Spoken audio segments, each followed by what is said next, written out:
Si vous voulez suivre en exclusivité les plus grosses affiches européennes, plonger dans des analyses tactiques ultra détaillées, découvrir les compos probables des heures avant leur annonce officielle, traquer chaque rumeur mercato crédible et ne rien rater des moments qui font l'histoire du foot, alors abonnez-vous dès maintenant à la chaîne, activez la cloche des notifications pour être prévenu en priorité, balancez un gros like et laissez un commentaire avec votre pronostic pour soutenir le travail et faire monter l'engagement. Ce soir, on parle d'un match qui peut tout changer pour le Barça, soit une page légendaire s'écrit, soit la saison bascule dans l'amertume. Préparez-vous, on rentre dans le vif du sujet en mode très long format. Coupe du Roi 2025 à 2026 demi-finale retour, FC Barcelone vs Atlético Madrid. Score aller, Atlético Madrid 4-0 FC Barcelone. Date, ce soir, 21h, heure française, au Spotify Camp Nou. Enjeu, renverser un 4-0 à domicile pour arracher une place en finale. Oui, c'est énorme. Oui, c'est presque jamais vu. Mais non, ce n'est pas impossible. Le Barça a déjà réalisé des exploits qui défient la logique, la remontada contre le PSG en 2017, 0-4-6-1, celle contre Roma la même année en quart de C1, 0-4-3-0 puis prolongation, sans oublier les comebacks mythiques sous Pep ou sous Xavi. Ce soir, Hansi Flick et ses joueurs veulent écrire un nouveau chapitre de cette histoire blaugrana. L'état d'esprit dans le vestiaire, zéro fatalisme, full attaque. Hansi Flick a été très clair en conférence de presse et en interne, il refuse catégoriquement que l'équipe baisse les bras ou joue le match en mode gestion. Pas de calcul défensif, pas de on verra à la mi-temps. L'Allemand veut une intensité maximale dès le coup d'envoi. Pressing ultra haut, agressivité sur le porteur, rythme infernal pour empêcher l'Atlético de respirer. L'objectif numéro 1, marquer très tôt. Un but dans les 10 à 15 premières minutes change absolument tout. Le Camp Nou entre en ébullition, les Madrilènes reculent instinctivement, la peur change de camp. 2 buts avant la pause et la dynamique psychologique s'inverse complètement. Flick s'inspire directement des grandes soirées européennes du passé, il a étudié les remontadas du Barça, il connaît les déclics mentaux. Il répète à ses joueurs, si une équipe au monde peut renverser ça, c'est nous. On a le talent, le public, l'histoire. L'Atlético de Simeone est une machine à bloc bas, à contres assassins et à discipline de fer. Mais quand ils sont forcés de sortir de leur zone de confort, ils deviennent vulnérables. Le plan de Flick, les étouffer avant qu'ils ne s'installent, les obliger à défendre haut et à commettre des erreurs. Ce soir, c'est du mental autant que du football. L'équipe arrive avec une fin de revanche après la claque de l'aller. Les joueurs savent que le Camp Nou peut devenir un mur de bruit capable de faire trembler n'importe quel adversaire.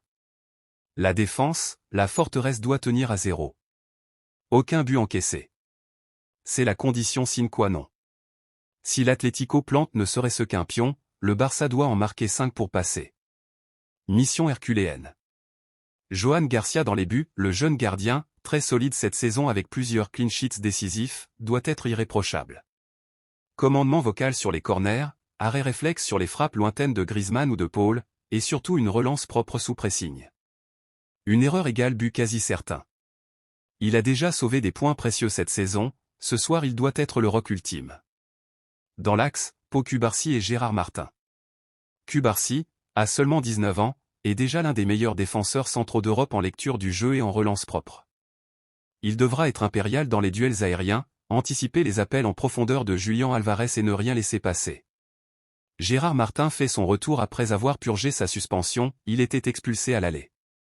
Formé au club, prolongé jusqu'en 2028, il apporte de la solidité, une bonne anticipation et une connexion naturelle avec Baldé à gauche. Eric Garcia suspendu, Andreas Christensen toujours blessé, la charnière est jeune, mais elle a du potentiel et surtout de la fin de prouver. Sur les côtés, Jules Koundé à droite. Il a souffert au match aller face à l'explosivité de Lookman et Samuel Lino, mais il reste l'un des meilleurs latéraux défenseurs centraux hybrides du monde. Ce soir, il doit verrouiller son couloir, gagner ses duels et monter intelligemment pour créer le surnombre sans se faire piéger. À gauche, Alejandro Baldé, sa vitesse pure sera une arme massive en dédoublement avec Rashford. Il peut déborder, centrer fort ou rentrer pour combiner. Attention au contre, l'Atlético adore punir la moindre perte de balle haute.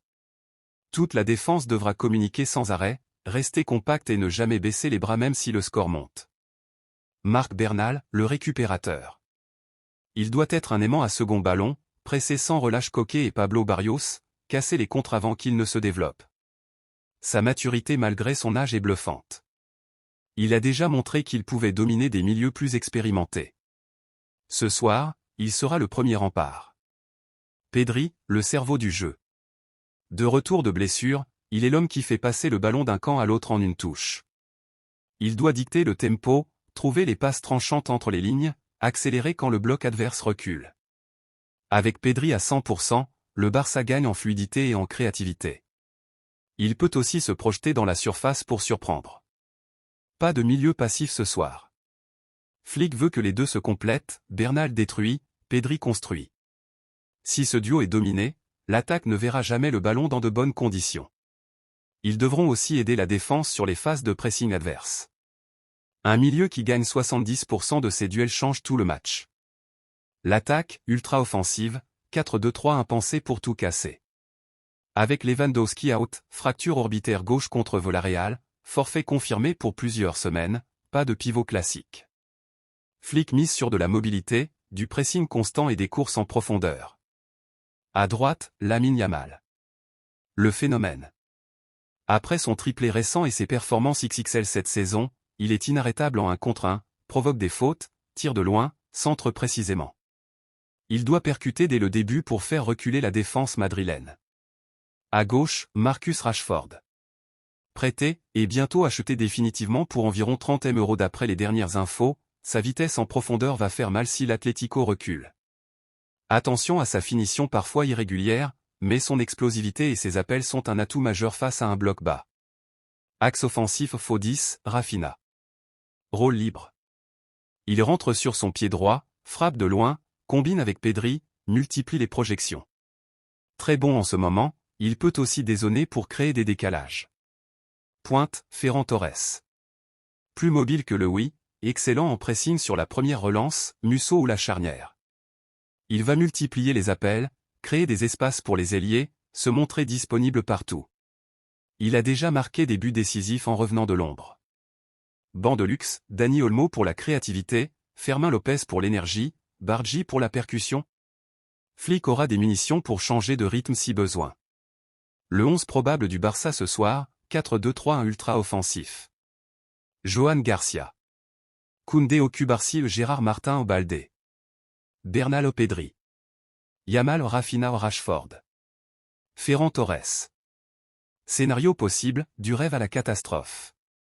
Scénario idéal, remontada légendaire, but dans les 15 minutes, penalty, action Yamal, coup franc, 2-0 à la mi-temps, intensité maintenue, 4-0 ou 5-0 au final. Quand nous en transe, l'histoire s'écrit. Scénario réaliste, 3-0 ou 4-1 pour le Barça, mais Atlético marque sur contre-prolongation ou élimination au but à l'extérieur, règle encore en vigueur. Scénario piège, Barça pousse, s'expose, prend un but au match plié mentalement, frustration et fin de parcours. Le détail qui change tout, un carton rouge, Simeone adore provoquer, un penalty, un but contre son camp, une erreur de Musso sur pressing haut, une inspiration géniale de Griezmann qui plante sur contre. Alors, exploit historique ou fin de rêve en coupe? Ce match peut marquer un tournant, soit le Barça retrouve sa légende des grandes soirées européennes et repart avec une confiance immense pour la suite de la saison, soit c'est un coup dur qui pèse lourd sur le moral et les objectifs. Dites-moi en commentaire votre pronostic exact, score final, buteur, minute du premier but. Lequel d'entre vous croit encore à la remontada? Si cette analyse ultra détaillée vous a plu, tactique, individuelle, scénario, mercato intégré, abonnez-vous maintenant, activez la cloche pour être alerté avant tout le monde sur les compos officiels, les infos de dernière minute et les lives post-match. Laissez un like massif, partagez à vos potes culés, et on se retrouve pour le débrief ce soir ou demain. Visca et le Barça et force à l'équipe. À tout de suite dans les commentaires.